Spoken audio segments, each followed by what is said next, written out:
Hello दोस्तों, आप लोगों का स्वागत है आयुष पाठशाला में। दोस्तों, आज का हम लोगों का जो टॉपिक है वो है प्रकाश का परावर्तन, या हम कह सकते हैं प्रकाश चैप्टर का। हम लोगों का ये रिवीजन सीरीज चला है क्योंकि एग्जाम जस्ट अभी एक दो महीने बचे हैं, तो हम लोग क्या करेंगे, कम टाइम में रिवीजन करने का प्रयास करेंगे और कोशिश करेंगे कि अधिक से अधिक नंबर क्या करें, फिजिक्स वाले पोर्शन से गेन करें। तो दोस्तों, लेट न करते हुए आज हम लोग क्या करेंगे, प्रकाश चैप्टर को क्या करेंगे, रिवीजन करेंगे। तो आइए, सबसे पहला हम लोग का जो टॉपिक है वो है प्रकाश। अब दोस्तों, प्रकाश क्या होता है, तो हम लोग यहाँ पे डिस्कशन करेंगे कि प्रकाश होता क्या है। तो प्रकाश का डिफिनेशन क्या होता है दोस्तों? प्रकाश का डिफिनेशन होता है कि अन्य ऊर्जाओं के भांति प्रकाश भी एक प्रकार की क्या है, ऊर्जा है। जैसे दोस्तों अन्य ऊर्जाएं होती हैं, हम लोग ऊर्जाओं के बारे में पढ़े हैं, उसी तरह प्रकाश भी क्या है, एक प्रकार की ऊर्जा है। अच्छा, आगे क्या कह रहा है, जो हमारे नेत्रों में दृष्टि संवेदना उत्पन्न करता है। दृष्टि संवेदना का दोस्तों क्या मतलब हुआ कि प्रकाश जब हमारे नेत्रों पे पड़ता है तो हमको क्या होती है, किसी भी वस्तु को हमको देखने में क्या होती है, आसानी होती है। जैसे हमारे आंखों पर प्रकाश आया और इस वस्तु पे प्रकाश टकरा तो हमको ये वस्तु दिखाने में सहायता करता है। अच्छा, आगे क्या कर रहा है, जिससे हम अपने चारों ओर की वस्तुओं को देख पाते हैं। तो दोस्तों, हम लोग क्या किए, कह रहा है कि अन्य ऊर्जाओं के भांति प्रकाश भी एक प्रकार की ऊर्जा है जो हमारे नेत्रों में दृष्टि संवेदना उत्पन्न करती है। दृष्टि संवेदना का मतलब देखने की क्षमता को दिखाता है, जिससे हम अपने चारों ओर की वस्तुओं को क्या कर पाते हैं, देख पाते हैं। अच्छा, आगे क्या कर रहा है, अन्य ऊर्जाओं के भांति इसकी भी माप संभव है। जैसे दोस्तों हम लोग क्या करते हैं, अन्य ऊर्जाओं को माप लेते हैं, जैसे विद्युत ऊर्जा का मापन करते हैं, ठीक उसी तरह हम लोग क्या करते हैं कि इस ऊर्जा का भी मापन कर सकते हैं। अच्छा, आगे क्या कह रहा है, कह रहा है कि जब किसी भी वस्तु पर आपतित होता है, तो कह रहा है दोस्तों कि जब कोई प्रकाशीय किरण किसी वस्तु पे क्या हुआ, आपतित हुआ। आपतित मतलब इस पे जैसे पेन लिए हैं और इस पेन पे क्या हुआ कि कोई भी प्रकाश की किरण आई, तब क्या कह रहा है, तो उस वस्तु के तल से प्रायः परावर्तित भी होती है। अर्थात जब कोई प्रकाश की किरण दोस्तों मान लीजिए हम बोर्ड पे ऐसे डालें, तो बोर्ड पे जब प्रकाश की किरण ऐसे आएगी, बोर्ड से टकराएगी, तो टकराने पर क्या होगी, परावर्तित, अर्थात ठीक इसी डायरेक्शन क्या करेगी, वापस आती है। फिर आगे क्या करें, और ये परावर्तित किरणें जब हमारे नेत्रों पर पड़ती हैं तो रेटिना पर उस वस्तु का प्रतिबिंब बनता है। तो क्या कह रहा है कि प्रकाश एक प्रकार की ऊर्जा है, नेत्रों पर क्या करता है, दृष्टि संवेदना उत्पन्न करता है, जिससे हम अपने चारों ओर की वस्तुओं को देख पाते हैं। अन्य ऊर्जाओं के भांति इसका भी हम लोग क्या कर सकते हैं, मापन कर सकते हैं। फिर आगे कह रहा है कि जब किसी भी वस्तु पर प्रकाश आपतित होती है, तो आपतित होने के बाद अर्थात टकराने पर जब वापस जाती है और जब हमारे आंखों के रेटिना पर आती है, तो हम लोग क्या करते हैं, किसी वस्तु को देखने में सहायक होते हैं। अच्छा, आगे कह रहा है, इस प्रकार हम अपने चारों ओर की वस्तुएं देख पाते हैं।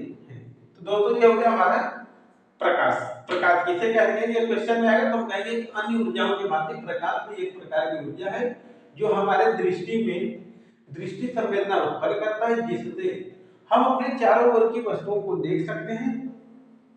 तथा आगे क्या करें, जब प्रकाश किसी भी वस्तु पर आपतित होती है, पड़ती है, तो पड़ने के बाद पुनः क्या करती है, वापस जाती है, और जब हमारी आंखों के रेटिना पड़ता है तो हम वस्तु को देखने में सहायता उत्पन्न करता है।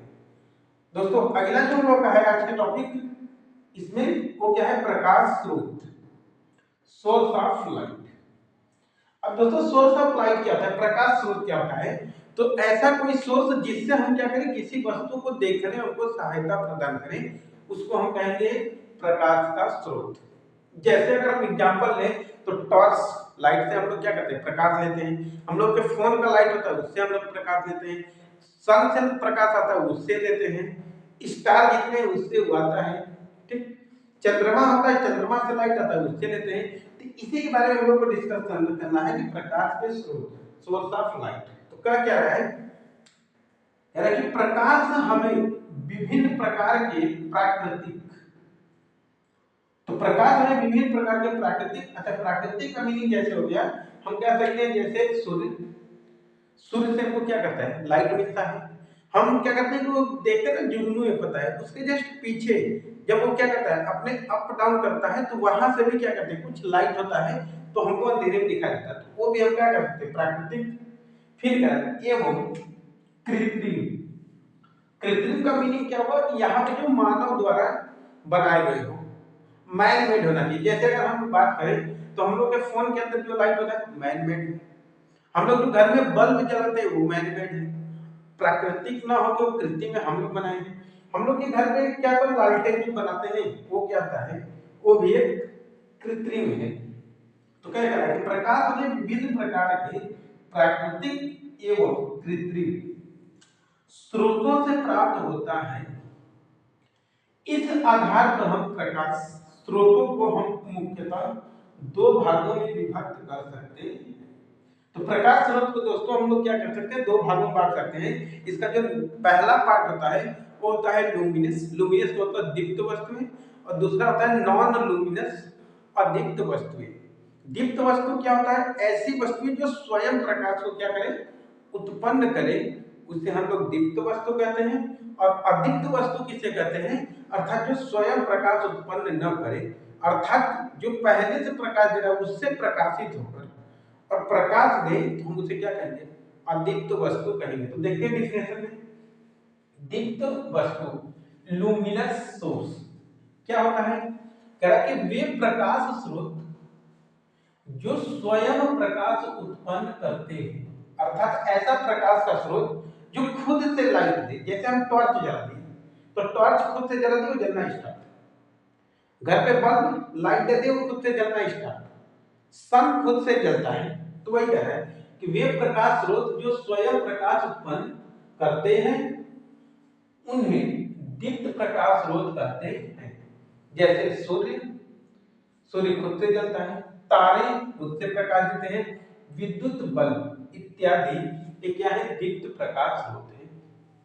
दूसरा दोस्तों अदीप्त प्रकाश स्रोत, अभी हम डिस्कशन किए थे कि ऐसे प्रकाश स्रोत जो स्वयं खुद तो प्रकाश न दें लेकिन किसी दीप्त वस्तु से प्रकाशित होकर प्रकाश देते हैं, उसे अदीप्त कहते हैं। तो क्या कह रहा है डिफिनेशन, कि वे प्रकाश स्रोत जिसमें स्वयं का प्रकाश नहीं होता है, अर्थात ऐसे प्रकाश के स्रोत जिसमें स्वयं का प्रकाश नहीं होता है बल्कि दीप्त प्रकाश स्रोत से आने वाले प्रकाश को परावर्तित का प्रकाश देते हैं। अर्थात जब कोई भी सोर्स है, मान यहाँ सन हमारा है, सन से यहाँ लाइट गया, सपोज करते हैं मून है, तो जब सन का लाइट जाता है मून पर, यहाँ पे हम लोग अर्थ से देखते हैं, अर्थ से तो हमको दिखता है कि नहीं है चंद्रमा क्या कर रहा है कि शाइनिंग दे रहा है, प्रकाश दे रहा है, लेकिन ये प्रकाश किससे देता है, तो सोर्स अर्थात जो प्राकृतिक हमारा था उस प्राकृतिक से क्या कर रहा था, यहाँ जो दीप्त था इससे प्रकाश दे रहा था। फिर आगे कह रहे हैं उन्हें अदीप्त प्रकाश स्रोत कहते हैं। जैसे चंद्रमा हो गया, पृथ्वी हो गई, कांच हो गया इत्यादि। नेक्स्ट दोस्तों हम लोग का है प्रकाश के गुण। प्रकाश के गुण क्या होते हैं, इसको हम लोग नीचे डिस्कशन करते हैं। तो कह रहा है कि प्रकाश के निम्नलिखित गुण होते हैं। तो दोस्तों प्रकाश के भी क्या है, बहुत सारे गुण होते हैं। हम लोग क्या करेंगे, उसके परिपरा जितने भी होते हैं उन सभी गुणों को देखेंगे। तो पहला क्या कह रहा है कि प्रकाश सरल या सीधी रेखा में चलता है। तो सबसे पहले दोस्तों लोग देख रहे हैं कि जो लाइट होता है वो क्या करता है, सरल रेखा में सीधे चलता है, ठीक। अगर प्रकाश टेढ़े मेढ़े चलता है तो हम किसी दूसरे के घर में बल्ब जलाते हैं, वो प्रकाश ऐसे कर्व लाइन में घूमकर हमारे घर में भी आता, तो हम लोग को लाइट जलाने की जरूरत नहीं थी। इसलिए हम लोग यह कह सकते हैं कि प्रकाश कैसे चलता है, सीधी रेखा में चलता है। अच्छा, दूसरा करेक्ट, प्रकाश विद्युत चुंबकीय तरंगों के रूप में चलता है। विद्युत चुंबकीय तरंगों के रूप में कैसे दोस्तों, तो प्रकाश क्या करता है, कि ऐसा नहीं कि ये कई बार ऐसे चलता है फ्लाइट, नहीं, विद्युत चुंबकीय तरंग ऐसे डॉट डॉट जैसे हम करते हैं ऐसे ऐसे ऐसे, फिर चला तो ऐसे ऐसे करते हुए क्या करता है, कंटिन्यूअस आगे बढ़ता रहता है। तो कह रहे हैं कि प्रकाश विद्युत चुंबकीय तरंगों के रूप में संचरित होता है। तीसरा पॉइंट कह रहे हैं प्रकाश स्वयं तो अदृश्य होता है। स्वयं अदृश्य का मतलब क्या होता है कि प्रकाश को अगर हम देखें दोस्तों तो कई जगह अगर प्रकाश आता है तो हमको ये प्रकाश नहीं दिखाई देता कि प्रकाश किधर से आ रहा है, लेकिन वह जब किसी वस्तु पे पड़ता है तो उस वस्तु को हमको दिखाने में क्या करता है, सहायता प्रदान करता है। तो आगे क्या कह रहा है कि प्रकाश स्वयं तो अदृश्य होता है परंतु इसकी उपस्थिति मात्र से वस्तुएं दिखाई पड़ती। तो कह रहा है कि प्रकाश स्वयं तो क्या होता है कि दिखाई नहीं देता है, लेकिन जिस वस्तु पे पड़ा और वहां से परावर्तित होकर हमारे आंखों पे आया तो उस वस्तु को देखने में सहायता प्रदान करता है कौन, प्रकाश। ये हो गया प्रकाश का गुण। अगला देखते हैं चौथा पॉइंट कह रहा है कि निर्वात में प्रकाश की चाल सर्वाधिक 3 × 10⁸ मीटर पर सेकंड होता है। इसका मतलब सबसे अधिक जो प्रकाश का स्पीड होता है वो होता है 3 × 10⁸ कहां में, निर्वात में। बाकी अन्य माध्यमों में अगर हम जाएंगे तो प्रकाश की चाल कुछ न कुछ कम मिलेगी। तो आगे हम देखेंगे तो डिस्कशन करेंगे। फिर कह रहा है पांचवा पॉइंट कह रहे कि चमकदार पृष्ठों से प्रकाश का परावर्तन होता है। अर्थात दोस्तों जैसे अगर हम अपने बोर्ड को ही देखें तो बोर्ड देख रहे हैं कि एकदम चिकना है, ठीक। अगर इस पे हम क्या करेंगे, अगर किसी टॉर्च पे या कोई प्रकाश अगर डालते हैं तो यहां से क्या होगा, इस पे टकराने के बाद प्रकाश क्या होगा, परावर्तन होगा, टकरा के फिर इसी माध्यम में वापस आएगा। तो ही कह रहे हैं कि चमकदार पृष्ठों से प्रकाश का परावर्तन होता है। अगला पॉइंट देखते हैं छठवां पॉइंट कह रहा कि प्रकाश के संचरण हेतु माध्यम की कोई आवश्यकता नहीं होती है। तो कोई माध्यम अर्थात कह रहे कि दोस्तों अगर प्रकाश को हमको कहीं अगर जाना है तो प्रकाश को थोड़ी ना होता है कि कोई पीछे से क्या करे कि थोड़ा फोर्स लगाए, बल लगाए तो प्रकाश क्या करे, आगे बढ़े, ऐसा नहीं है। प्रकाश को चलने के लिए किसी भी माध्यम की आवश्यकता नहीं होती है। प्रकाश निर्वात में भी चल सकता है, हवा है वहां भी चल सकता है, पानी है वहां भी चल सकता है, कांच है वहां भी चल सकता है। हर जगह प्रकाश क्या कर सकता है, चल सकता है, किसी माध्यम की उसको आवश्यकता नहीं होती है। एक उसका गुण है। अगला पॉइंट क्या कर रहा है, अर्थात प्रकाश निर्वात में भी चल सकता है। प्रकाश यह कहीं भी चल सकता है। अच्छा सातवां पॉइंट कह रहा कि दृश्य प्रकाश। दृश्य प्रकाश का मतलब जो हमको क्या करे, दिखाई देने वाला, जो हमको प्रकाश दिखाई देता है उसके बारे में कह रहा है कि दृश्य प्रकाश का तरंगदैर्घ्य 3900 एंगस्ट्रॉम से 7800 एंगस्ट्रॉम के बीच होता है। दोस्तों हम लोग के एनसीईआरटी में जो इसका डाटा दिया गया है वो लगभग 4000 एंगस्ट्रॉम से 8000 एंगस्ट्रॉम के बीच में होता है। लेकिन जो अन्य बुक होते हैं उसमें क्या किया गया, दिया गया है कि दृश्य प्रकाश का जो तरंगदैर्घ्य है वो 3900 एंगस्ट्रॉम से 7800 एंगस्ट्रॉम होता है। छठवां पॉइंट कह रहा कि निर्वात के अतिरिक्त अन्य सभी माध्यमों में प्रकाश की चाल 3 × 10⁸ मीटर पर सेकंड से कम होती है। इसका मतलब दोस्तों कि प्रकाश अगर निर्वात में चला है तो उसका सर्वाधिक स्पीड होगा 3 × 10⁸ मीटर पर सेकंड। जबकि अगर निर्वात को छोड़ दे अन्य किसी माध्यम में अगर चले तो वहां पे जो इसका स्पीड होता है वो क्या होता है कि निर्वात की अपेक्षा थोड़ा सा इन लोगों में कम होता है। जैसे पानी में चलेगा तो थोड़ा सा कम हो जाएगा, अगर हम देखें हवा में चले तो हवा में थोड़ा सा उससे ज्यादा हो जाएगा। तो अलग अलग माध्यमों में प्रकाश की चाल अलग अलग हो सकती है, लेकिन निर्वात से इनकी जो चाल होती है वो क्या होती है, कम पाई जाती है। अच्छा अगला इसका जो गुण दिया प्रकाश का, कहा कि प्रकाश पारदर्शी माध्यमों से तो गुजर सकता है परंतु अपारदर्शी माध्यमों से नहीं गुजर सकता है। इसका मतलब दोस्तों क्या कह रहा है कि जो हमारा प्रकाश है वो पारदर्शी माध्यम जितने भी होते हैं, ट्रांसपेरेंट, वहां से आसानी से क्या कर सकता है, गुजर सकता है, एक स्थान से दूसरे स्थान जा सकता है।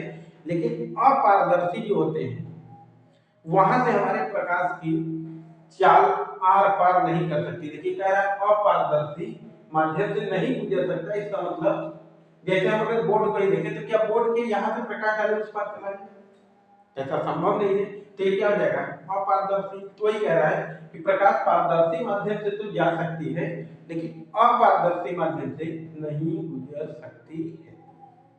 तो दोस्तों यहां तक हम लोग देखें, पहला प्रकाश, दूसरा प्रकाश स्रोत, तीसरा प्रकाश के गुण हम लोग यहाँ तक निम्न किए। अब हम लोग देखेंगे अगला जो है वो है प्रकाश का परावर्तन।